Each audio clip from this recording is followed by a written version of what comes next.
Bonsoir. Bon, déjà, je remercie beaucoup la SACD pour ce soutien qui est déterminant pour ce projet. Donc, je vais vous parler un peu de Murmures Urbains. D'abord, vous parler un peu de l'équipe du collectif Orbe, qui est assez pluridisciplinaire puisqu'il est composé à la fois de personnes qui viennent du secteur des arts de la rue. Donc, il y en a un certain nombre ici, dont Alix, d'ailleurs. On se retrouve.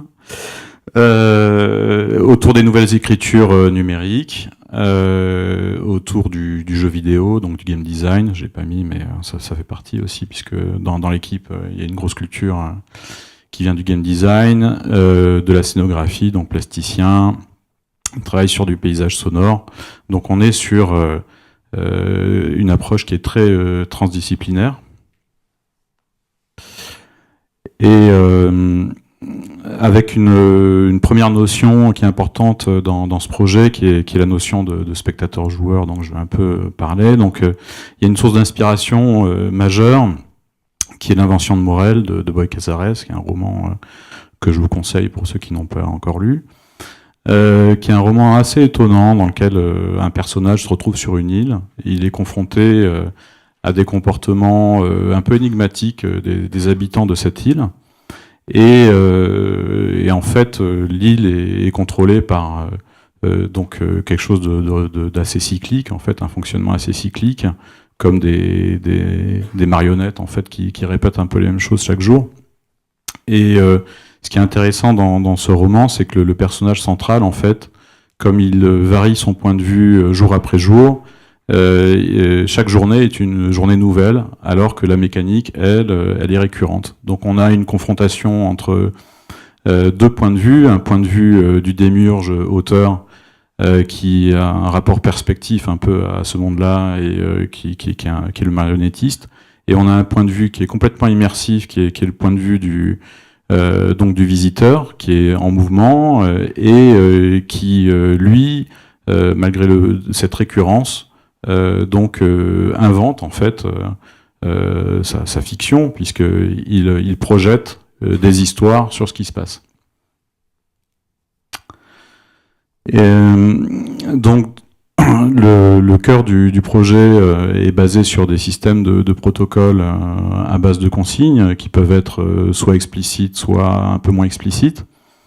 Et l'idée est de mettre le participant donc dans une situation on lui donne un espace d'expression et de liberté en fait. C'est-à-dire qu'il y a un rapport paradoxal entre une contrainte qui est imposée par donc un protocole et une émancipation, puisque on est dans l'espace public.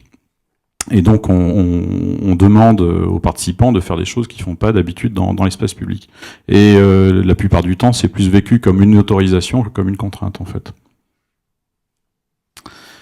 Une notion d'émergence dans ce projet, puisque l'objectif n'est pas de contrôler tout ce qui va se passer. C'est-à-dire que du point de vue des auteurs, l'idée, c'est aussi qu'on ait du plaisir à découvrir ce qui va se passer dans chaque représentation. Donc c'est une forme d'écriture assez particulière pour parvenir à ça.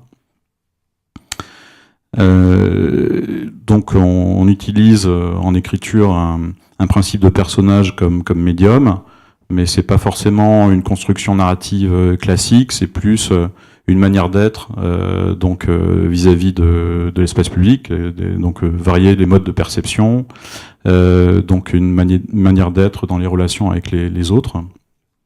Donc on amène progressivement chaque participant à devenir quelqu'un d'autre en fait.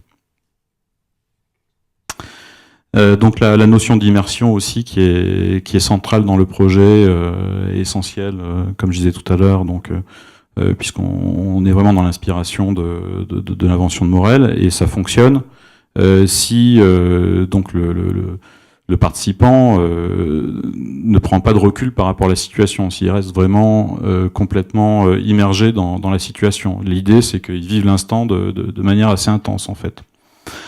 Et pour arriver à ça, donc il y a déjà un travail sur le territoire même, donc il faut que la proposition soit très pertinente par rapport au territoire. Donc le travail d'écriture se fait de manière située, hein, on va sur le lieu même de l'expérience et on construit en fait les protocoles à partir des lieux, à partir des personnes, des situations, des activités.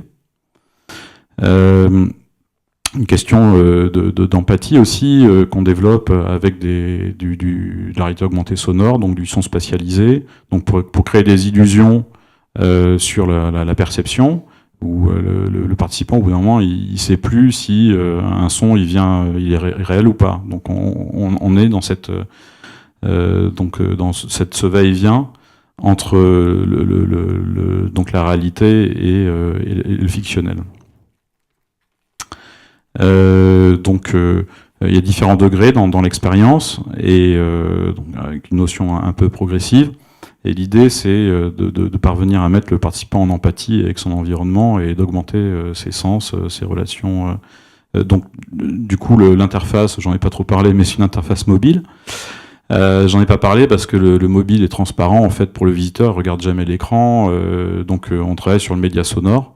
Et donc je vous parlais juste après de la manière dont ça fonctionne.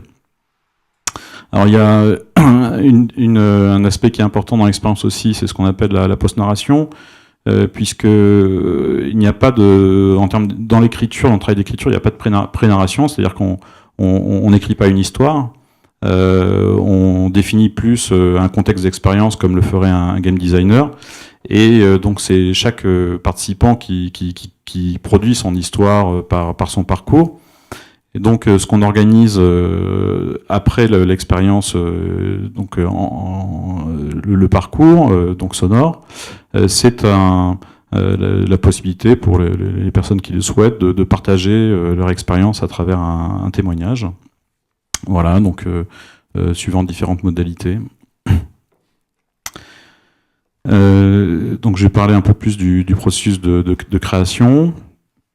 Donc je parlais tout à l'heure de l'écriture située, effectivement, qui a un travail assez précis, hein, puisque l'expérience est extraite vraiment du lieu, ce qui demande un travail d'adaptation de la proposition à chaque fois qu'elle change de lieu, et donc ce qui est une vraie problématique en production, vous le comprendrez. Ouais. Donc il y a un travail de collecte assez important, de personnages, de situations. Une question qui se pose, comment construire une expérience quand tout n'est pas écrit d'avance, effectivement. Donc ça c'est vraiment une forme d'écriture particulière. Donc on est sur une approche, par comparaison à Begat par exemple, on est sur une approche d'écriture qui est non linéaire, donc c'est pas linéaire du tout. Et donc on travaille avec un dispositif qui s'appelle message situé, et qui permet d'associer des conditions de déclenchement multiples et combinées à des médias. Et ça peut être, il n'y a pas de limite en fait par rapport aux conditions qu'on peut prendre en compte dans le déclenchement des médias.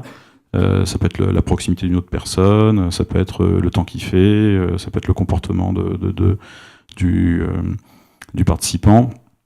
Donc c'est quelque chose qui est très proche de ce qu'on pourrait faire en jeu vidéo, mais au service de la construction d'une histoire en fait, personnelle. Voilà.